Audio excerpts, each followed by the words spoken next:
পাটিসাপটা পিঠা। আসসালামু আলাইকুম। ইয়াসমিন ব্লগে সবাইকে স্বাগত। তো বন্ধুরা, কেমন আছেন সবাই? আশা করি ভালো আছেন। আমি আলহামদুলিল্লাহ ভালো আছি। পিঠাপুলি তো সবাই পছন্দ করে, তাই না? তো তার মধ্যে অন্যতম হচ্ছে পাটিসাপটা পিঠা। পাটিসাপটা পিঠা কে না পছন্দ করে? সব পিঠার চেয়ে অন্যতম হচ্ছে পাটিসাপটা পিঠা।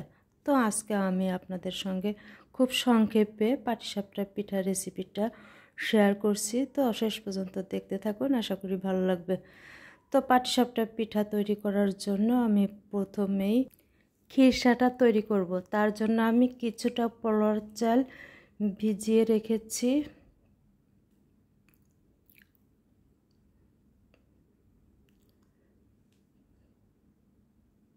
তো চালগুলোকে আমি ভালো করে ধুয়ে পানি ঝরিয়ে রেখেছিলাম। এখন আমি এগুলোকে ব্লেন্ডার করব। তো এই যে ব্লেন্ডার করেছি। এখন আমি গুড়টাকে চুলায় দিয়ে গালিয়ে নিব।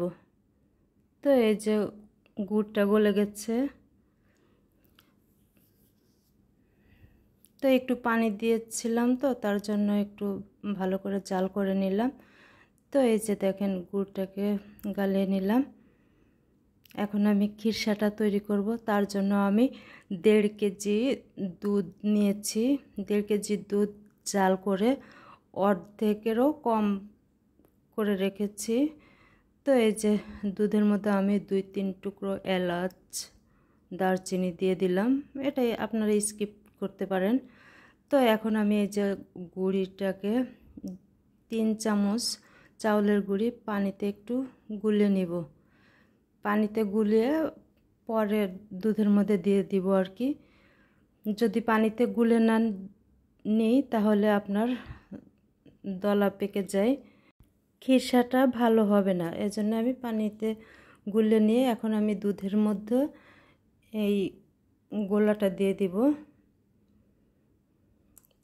গোলাটা দেওয়ার পর অনবরত নাড়তে থাকবো। যদি না নেড়ে দিই তাহলে আবারও দলা পেকে যাবে, নিচে লেগে যাবে। তার জন্য আমি নাড়তেই থাকবো অনবরত। তো এই যে দেখেন খিরসাটা প্রায় শেষই। এখন আমি গুড়টা দিয়ে দিব। গুড়টা অবশ্য খেজুরের গুড়। খেজুরের গুড়টা দিয়ে পিঠাটা তৈরি করলে ফ্লেভারটা খুব ভালো হয়, টেস্টি হয় পিঠাটা। তো এই যে দেখেন আমার খিরসাটা তৈরি হয়ে গেল। অনেকে আবার এর মধ্যে নারকেল দেয়, আমি নারকেল দিব না। নারকেল দিলে দুধের স্বাদটা থাকে না। এখন গোলাটা গুলে নিব পিঠা তৈরির জন্য।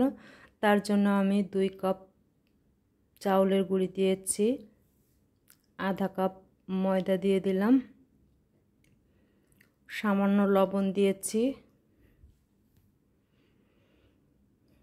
দিয়ে এখন আমি অল্প অল্প করে পানি দিয়ে এটাকে গুলে নিব ভালো করে। একবারে পুরোটা পানি দিব না, অল্প অল্প করে পানি দিয়ে এই যে গোলাটাকে আমি গুলে নিয়েছি। এখানে আবার গুঁড়া দুধ অ্যাড করেছি। দুধটা আমি আগে দিই নাই, পরেই দিলাম। হালকা একটু গুঁড়ো দিয়েছি। হালকা একটু গুড় দিলে পিঠার কালারটা খুব সুন্দর হয়, দেখতেও ভালো লাগে, খেতেও সুস্বাদু হয়। তো এই যে দেখেন আমার গোলাটা, এটা আবার আমি আধা ঘন্টা 1 ঘন্টা আগে গুলে রেখেছি। একটু আগে গোলাটা গুলে রাখলে পিঠাটা খুব স্মুথ হয়, সঙ্গে সঙ্গে দিলে আবার অতটা ভালো হয় না। তো এই যে এখন আমি পিঠাগুলোকে ভেজে নিব। গোলাটা দেওয়ার পর একটু চুলায় রেখে দিব যেন রুটিটা কাঁচা না থাকে। খিরসাটা দিয়ে রুটিটাকে ফোল্ড করে নিলাম এভাবে। তো এই যে দেখেন হয়ে গেল আমার একটা পিঠা তৈরি। তো খুব সুন্দর হয়েছে, দেখতেও যেমন সুন্দর, খেতেও তেমন সুস্বাদু। তো আমি আবারও আর একটা পিঠা ভেজে দেখাবো আপনাদেরকে। চুলার আঁচটা অবশ্যই লো রাখতে হবে, একদম লো আঁচে পিঠাটা তৈরি করতে হবে।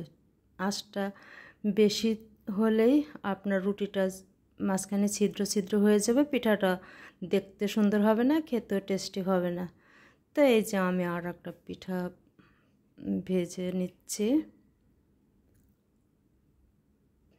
আবারও একই পদ্ধতিতে খিরসাটা দিয়ে রুটিটাকে ফোল্ড করে দিলাম। দেওয়ার পর আরও একটু এটাকে উল্টে দুই সাইডই ভালো করে ভেজে নিব। তো এই তো দেখেন হয়ে গেল পিঠা তৈরি, মজাদার পাটিসাপটা পিঠার রেসিপি। তো আমার পিঠা বানানোর রেসিপিটা কেমন লাগলো কমেন্ট করে জানাবেন প্লিজ।